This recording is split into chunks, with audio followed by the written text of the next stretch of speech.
Hello students, let us continue the chapter Goodwill, Nature and Valuation. So in this lecture we will cover the topics. First one is need for valuation of goodwill. कि goodwill की value calculate करने की ज़रूरत हमें कब कब पड़ती है, requirement कब होती है हमें goodwill की value calculate करने की. Second is कि how to calculate the value of goodwill.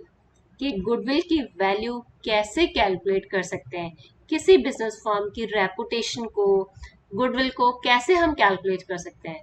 So we have 3-4 methods. The first method is average profit method और इसके भी दो मेथड्स है. तो हम पहले करेंगे simple average method. So let us start. First है need for valuation of goodwill. तो पार्टनरशिप फर्म के केस में जो हमारी नॉन परचेज गुडविल है, नॉन परचेज मतलब सेल्फ जनरेटेड गुडविल, ठीक है, उसके वैल्यूएशन की जरूरत सबसे पहले हमें पड़ती है change in profit sharing ratio among the existing partners. कि किसी पार्टनरशिप फर्म में A and B are 2 partners, ठीक है. अब उनकी रेशियो 3:2 है. नाउ दे वांट कि उनकी रेशियो इक्वल हो जाए 1:1. तो ऐसे केस में हम सेल्फ जनरेटेड गुडविल का वैल्यूएशन करेंगे और ये हमारा change in profit sharing ratio पूरा एक चैप्टर है जिसमें हम देखेंगे कि हम गुडविल की वैल्यू को कैसे यूज करेंगे. नेक्स्ट है admission of a new partner. Admission of a new partner का मतलब है कि अगर कोई पार्टनर किसी पार्टनरशिप फर्म को ज्वाइन करता है, नया पार्टनर, तो in that case also we need valuation of goodwill. तो ये भी आपका एक चैप्टर है, पूरा चैप्टर है, हम उसको डिटेल में करेंगे. थर्ड चैप्टर और third case is retirement and death of a partner. Suppose XYZ are 3 partners and Y जो है रिटायर हो जाता है या Y की डेथ हो जाती है. तो इस केस में हम जो हमारी सेल्फ जनरेटेड गुडविल है उसका वैल्यूएशन कैसे, हम उसका अकाउंटिंग ट्रीटमेंट करेंगे, तो वो हमें जरूरत पड़ेगी इस चैप्टर में भी. नेक्स्ट है dissolution of a firm involving sale of business as a going concern. कि जब पार्टनरशिप फर्म डिसॉल्व हो जाती है उस केस में हम जब बिजनेस सेल करेंगे तो गुडविल को भी किस तरह से हमने सेल करना है, इसका भी हमारा एक चैप्टर है ये पूरा. तो दीज आर द 4 चैप्टर्स पूरे. और फिफ्थ है amalgamation of partnership firm. Amalgamation of partnership firm के केस में भी हमें सेल्फ जनरेटेड गुडविल को वैल्यूएशन की जरूरत पड़ती है, लेकिन ये amalgamation of partnership firm 12th class में हम नहीं करेंगे. Next is now these are the methods of valuation of goodwill. Broadly we can say we have 3 methods of valuation of goodwill. The first one is average profit method. Second is super profit method and the third is capitalization method. तो first method में देखिए, first method के भी 2 methods हैं. The first one is simple average method and the second is weighted average method. और ये capitalization method के भी 2 method हैं, capitalisation of super profits and capitalisation of average profits. तो आज हम इस लेक्चर में एवरेज प्रॉफिट मेथड का सिंपल एवरेज मेथड करेंगे. एवरेज प्रॉफिट मेथड, इसके अंदर सिंपल एवरेज हमको कैलकुलेट करना है. तो गुडविल का फॉर्मूला क्या है, goodwill is equal to average profit into number of years purchase. और एवरेज प्रॉफिट कैसे कैलकुलेट करेंगे, total profits divide by number of years. इसका मतलब क्या है, हम यहाँ पर एवरेज प्रॉफिट क्यों लेते हैं. एवरेज प्रॉफिट का मतलब है कि पिछले लास्ट ईयर्स में, स्टूडेंट्स ये बात ध्यान रखेंगे कि यहाँ पर हम सेल्फ जनरेटेड गुडविल के बारे में बात कर रहे हैं. तो पिछले कुछ सालों में हमने अपनी मेहनत से, पार्टनर्स ने कुछ गुडविल बनाई है और उस गुडविल की वजह से ही हमें फर्म को कुछ प्रॉफिट्स हुए होंगे.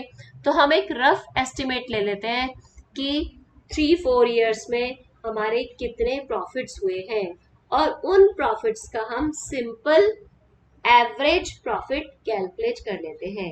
एवरेज प्रॉफिट कैलकुलेट करने के लिए हमको क्या करना पड़ेगा, जैसे हमको 3 ईयर्स के प्रॉफिट्स गिवन है तो हमें 3 ईयर्स के प्रॉफिट्स को ऐड कर लेना है, टोटल कर लेना है, ठीक है.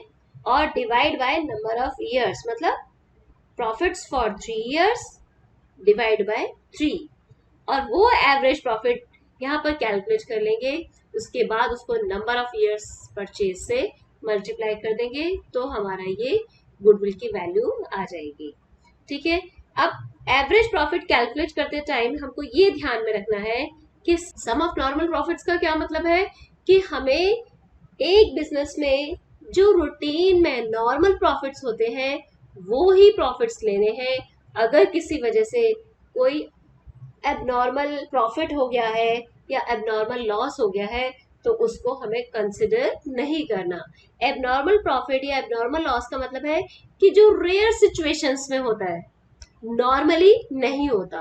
अब जैसे किसी को, अब जैसे लॉकडाउन है ये कोरोना की वजह से, ये नॉर्मल नहीं है, इट इज एबनॉर्मल। तो अगर किसी बिजनेस कंसर्न को एबनॉर्मल प्रॉफिट हो रहा है या एबनॉर्मल लॉस हो रहा है इस वजह से, तो हम इसको कंसिडर नहीं करेंगे कि नॉर्मल कोर्स ऑफ बिजनेस में हमें कितना प्रॉफिट हुआ है। ठीक है, एक और नई टर्म हम यहाँ पर देख रहे हैं कि नंबर ऑफ ईयर्स परचेज क्या है। तो नंबर ऑफ ईयर्स परचेज का मतलब क्या है, देखिए, number of years purchase means the number of years for which the firm will earn the same amount of profit. कि लास्ट ईयर से हम जितने प्रॉफिट्स अर्न कर रहे हैं उसका ही ये रफ आइडिया है कि हम फ्यूचर में भी उतने ही प्रॉफिट्स अर्न करेंगे। देखिए लिखा है यहाँ पर, means the number of years for which the firm will earn the same amount of profit because of its past efforts after change of ownership. ठीक है, उसके पिछले मेहनत की वजह से जो उन्होंने गुडविल कमाई है वो गुडविल आगे भी उनको बेनिफिट देगी, इसलिए हम एज्यूम कर लेते हैं कि वो गुडविल जो पिछले पास्ट एफर्ट्स हैं उनका फर्म को कितने सालों तक बेनिफिट होने वाला है, तो that is known as number of years purchase. ठीक है, अब हमें ये ध्यान रखना पड़ेगा कि टोटल प्रॉफिट लेते टाइम हमको कुछ चीजें इग्नोर करनी है और कुछ चीजें कंसिडर करनी है। कैसे, देखिए, कैलकुलेशन ऑफ नॉर्मल प्रॉफिट या एडजस्टेड प्रॉफिट, प्रॉफिट और loss given of the past year. ठीक है, पिछले साल का कोई जो प्रॉफिट दिया हुआ है, प्रॉफिट और loss as per profit and loss account. ठीक है, अब क्या करना है कि अगर कोई एबनॉर्मल लॉस हुआ है, लाइक लॉस बाय फायर हुआ है, थेफ्ट हुआ है, अर्थक्वेक हुआ है, या लॉस बाय कोरोना भी कह सकते, तो इस लॉस को हमने प्रॉफिट कैलकुलेट करते टाइम पहले माइनस कर दिया था एबनॉर्मल लॉस को। तो अब क्या कर रहा है उसको, क्योंकि एबनॉर्मल लॉस को कंसिडर नहीं करना, इसलिए एबनॉर्मल लॉस से हमारा प्रॉफिट कम हो गया था। अब ये एबनॉर्मल लॉस एवरी ईयर तो होगा नहीं, हमको नॉर्मल लेना है, तो हम एबनॉर्मल लॉस जो हमने पहले प्रॉफिट कैलकुलेट करते टाइम माइनस कर दिया था, अब इसको एड बैक कर देंगे।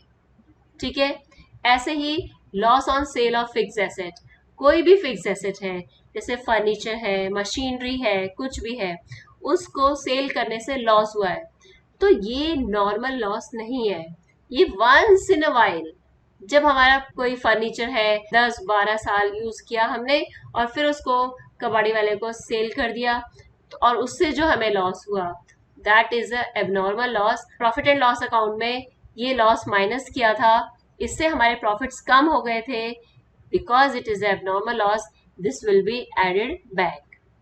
ठीक है, ऐसे ही under valuation of closing stock, under valuation of closing stock, stock की वैल्यू हमने कम वैल्यू की है, इससे भी क्या हुआ, हमारा प्रॉफिट कम हो गया, तो हम इसको क्या करेंगे, अगर हमने under valuation of closing stock किया है तो इसको भी हम ऐड कर देंगे। और दूसरा है over valuation of opening stock, opening stock का ओवर वैल्यूएशन कर लिया है इतना नहीं, लाइक वो 5,000 का है और हमने 7,000 उसको कैलकुलेट कर लिया है, जिसकी वजह से हमारे प्रॉफिट्स कम हो जाएंगे, क्योंकि ट्रेडिंग अकाउंट में ओपनिंग स्टॉक डेबिट साइड में होता है, ओपनिंग स्टॉक की वजह से प्रॉफिट कम हो जाएगा, तो इसको भी हमने ऐड बैक कर देना है। उसके बाद other non recurring expenses, non recurring मतलब जो बार बार नहीं होते, वंस इन अ वाइल कभी हो सकते हैं, तो उनकी वजह से हमारा प्रॉफिट कम हो गया था, तो हमने इसको प्रॉफिट में ऐड बैक कर देना है। उसके बाद है capital expenditure treated as an expense, कि हमने कोई कैपिटल एक्सपेंडिचर है, जैसे हमने मशीनरी खरीद ली, तो लेकिन हमने जो उस मशीनरी की कॉस्ट है उसको, वो तो कैपिटल एक्सपेंडिचर है, लेकिन हमने उसको रिपेयर मान लिया या इस तरह से कोई एक्सपेंस मान लिया जिसकी वजह से हमारा प्रॉफिट कम हो गया, तो हम उसको ऐड बैक करेंगे। इसी तरह से अब हमने लेस क्या करना है, सब्ट्रैक्ट क्या करना है, एबनॉर्मल गेन्स। एबनॉर्मल गेन्स का भी मतलब है कि जो नॉर्मल नहीं होते। जैसे एक बिजनेस फर्म है, उसका कोई केस चल रहा था, उसने केस में वो केस जीत जाता है, तो हर साल तो केस ऐसे नहीं होगा और हर साल वो केस जीतेगा भी नहीं। केस जीतने से उसको एबनॉर्मल गेन हो गया, तो एबनॉर्मल गेन होने से हमारा जो प्रॉफिट है, एक्चुअल प्रॉफिट, वो इंक्रीज हो गया था। तो अब उसको क्या कर देना है, हमने माइनस कर देना है, क्योंकि हमने तो नॉर्मल प्रॉफिट्स लेने हैं गुडविल को कैलकुलेट करने के लिए कि हमारे नॉर्मल प्रॉफिट्स हमारी मेहनत से कितने हुए हैं। नेक्स्ट है income from non trade investment. Non trade investment पर जो इनकम है वो भी नॉर्मल बिजनेस एक्टिविटी नहीं है, इसलिए इसको भी हमने लेस कर देना है, क्योंकि ये जितने भी आइटम हम लेस कर रहे हैं इनसे हमारे प्रॉफिट्स इंक्रीज हो गए हैं, तो इनको हमने लेस कर देना है। उसके बाद profit on sale of fixed asset है, just opposite of all these items.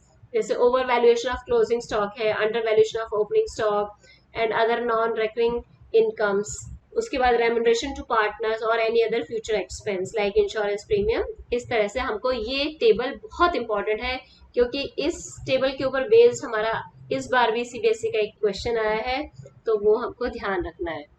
Now let us practice some questions. अब देखिए क्वेश्चन नंबर 2 देखिए, profit for the 5 years ending 31st March are as follows. Calculate the goodwill of the firm on the basis of 4 years purchase. तो अब देखिए यहाँ पर आपको क्या करना है कि नंबर ऑफ ईयर्स परचेज कितना है, नंबर ऑफ ईयर्स परचेज है 4, और कितने ईयर्स का एवरेज प्रॉफिट लेना है, 5 ईयर्स का। इसका मतलब क्या हुआ कि 5 ईयर्स के प्रॉफिट्स को ऐड कर देना है और डिवाइड बाय 5 करके 4 से मल्टीप्लाई। अब देखिए यहाँ पे सॉल्यूशन मैंने दिया हुआ है, goodwill is equal to average profits into number of years purchase. तो अब देखिए एवरेज प्रॉफिट कैसे कैलकुलेट करेंगे। यहाँ पर देखिए 2015 का 4 लाख प्रॉफिट है, 2016 का 3,98,000, 2017 का 4,50,000, 2018 का 4,45,000 एंड 2019 का 5 लाख। ये सारे प्रॉफिट्स ही हैं। तो first, second, third, fourth and fifth, पांचों सालों के प्रॉफिट्स को, क्योंकि एवरेज ऑफ 5 ईयर्स है, तो टोटल प्रॉफिट्स टोटल कर लिया हमने इन सारे प्रॉफिट्स को। देखिए 4 lakh, 3,98,000, 4,50,000, 4,45,000 and 5 lakh divided by 5, तो इन सब का टोटल हुआ 21,93,000 डिवाइड बाय 5, तो एवरेज प्रॉफिट आ गया 4,38,600। अब एवरेज प्रॉफिट है हमारा 4,38,600 और नंबर ऑफ ईयर्स परचेज है 4 से मल्टीप्लाई कर दिया, this is the amount of value of goodwill. Question number 3 जो है ये आप खुद करेंगे, इसमें भी देखिए calculate value of goodwill on the basis of 3 years purchase. तो नंबर ऑफ ईयर्स परचेज कितना है, 3 है, और एवरेज प्रॉफिट्स कितने ईयर्स के लेने हैं, preceding 5 years, average profit of the preceding 5 years. तो बिल्कुल आपने इसी तरह से इस क्वेश्चन को करना है। Next is question number 4, calculate the value of firms goodwill on the basis of 1.5 years purchase. अब देखिए यहाँ पर क्या है, 1.5 ईयर्स परचेज, तो ये बहुत इंपॉर्टेंट है। Of the average profit of the last 3 years, average कितने ईयर्स का लेना है, 3 ईयर्स का। तो अब देखिए वो कहते हैं profit for the first year was 1 lakh, तो अब देखिए number of years purchase 1.5 year, average profits of 3 years, तो फर्स्ट ईयर का प्रॉफिट है 1 lakh. Profit for the second year was twice the profit of the first year, first year का 1 लाख जो profit था उसका ट्वाइस मतलब उसका डबल है, 2 lakh rupees.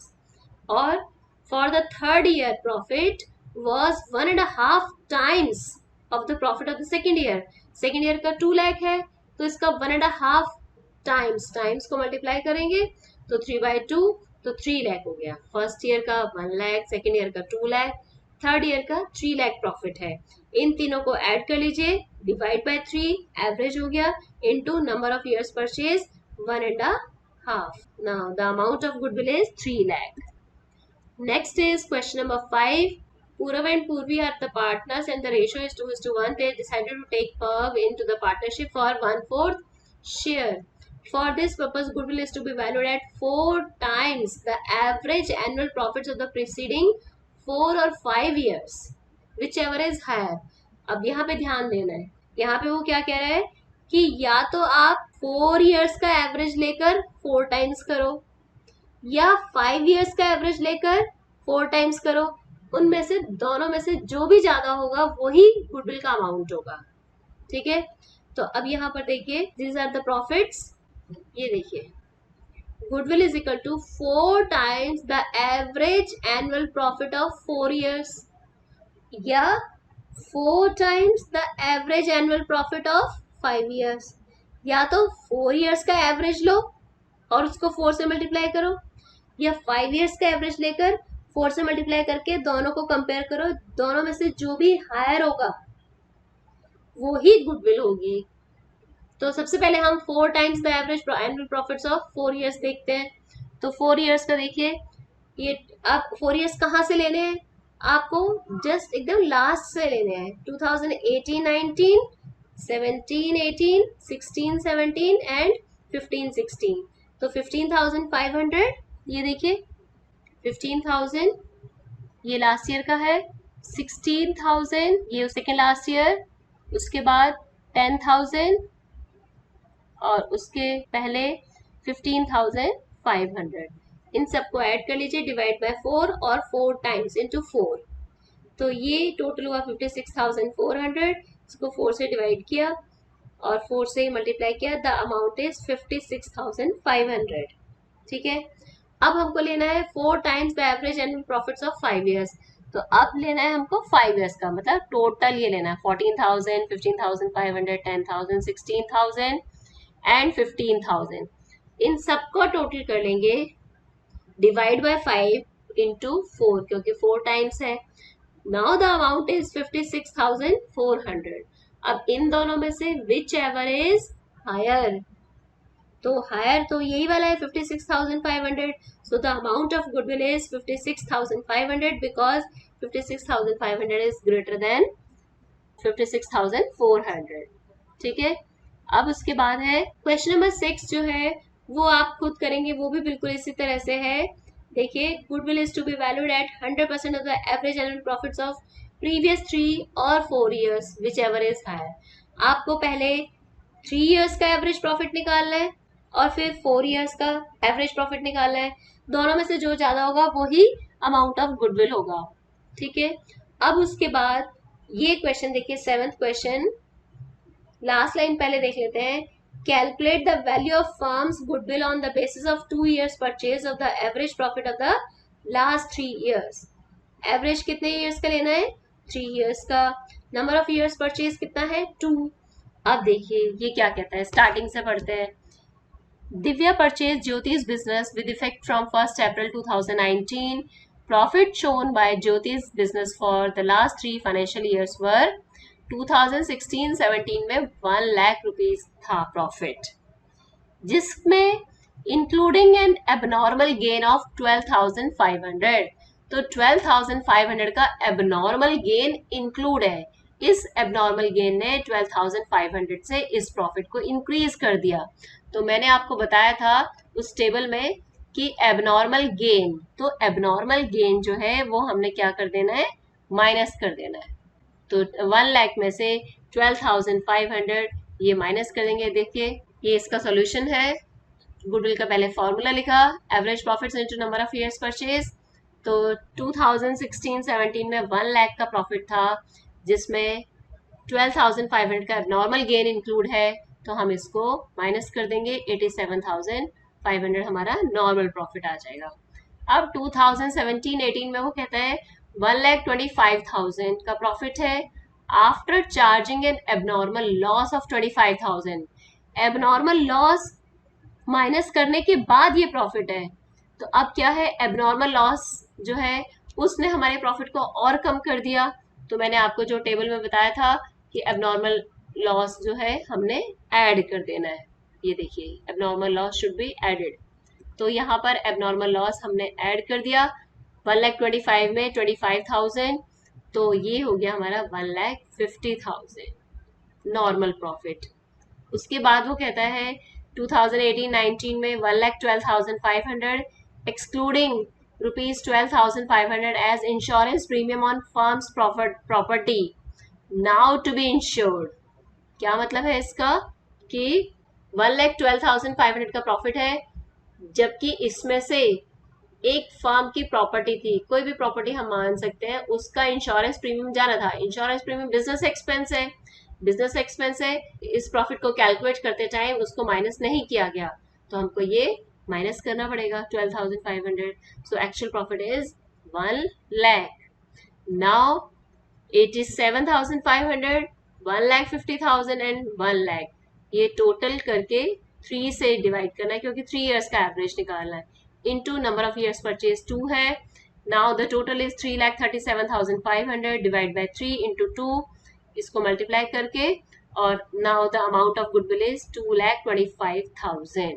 I think it is clear to everybody. Now next question जो है ये आप खुद करेंगे, इसका मैं आपको हिंट बता देती हूँ।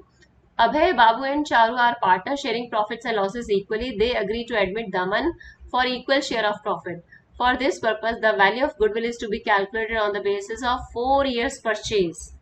Number of years purchase कितना है? 4 years. Of the average profit of last 5 years. पिछले 5 सालों का जो प्रॉफिट है उसका एवरेज लेना है। अब देखिए, these are the profits and losses. ये प्रॉफिट है 2015 का, ये 16 का प्रॉफिट है, और 5 लाख रुपीज 2017 का प्रॉफिट है, 2018 का 7,10,000 है, 2019 में लॉस हो गया 5,90,000 का। Now on 1 April 2018 a car costing ₹1 lakh was purchased. एक कार खरीदी थी, कब खरीदी थी? 2018-19 के बिगनिंग में, 1 April को। तो 1 lakh की कार है and debited to travelling expense account, और हमने ये 1 lakh rupees travelling expense account में डाल दिए। अब ट्रेवलिंग एक्सपेंस अकाउंट में डालने से 1 लाख रुपीज से हमारे प्रॉफिट कम हो गए, और लॉस क्या हो गया? लॉस इंक्रीज हो गया। ठीक है, तो एक्सपेंसेस को हमने क्या करना है, 1 लाख के जो ट्रेवलिंग एक्सपेंस में जो हमने बाय मिस्टेक डाल दिए हैं, अब उस एक्सपेंस को हम हटा देंगे तो हमारा लॉस कम हो जाएगा। तो 1 लाख रुपीज इस लॉस में प्लस कर देना। प्लस का मतलब है कि ये नेगेटिव फिगर है, ये देखिए माइनस, तो इसमें आप 1 लाख रुपीज प्लस कर दीजिएगा, तो रिजल्टेंट फिगर क्या आ जाएगी? 4,90,000 का लॉस। ठीक है, फिर उसके बाद वो कहता है and depreciation is to be charge 25%। 25% का 1 लाख जो है होल ईयर का डेप्रिसिएशन 25,000, तो डेप्रिसिएशन तो प्रॉफिट एंड लॉस अकाउंट में आता है, तो हमारा ये लॉस इंक्रीज हो जाएगा। तो आपने 25,000 रुपीज जो है इसमें ऐड कर देने हैं।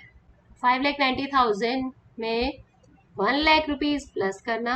5,90,000 जो है ये नेगेटिव फिगर है, इसमें 1 लाख प्लस करेंगे और 25,000 माइनस करेंगे। उसके बाद वो कहता है कि interest of ₹10,000 on non trade investment is credited to income.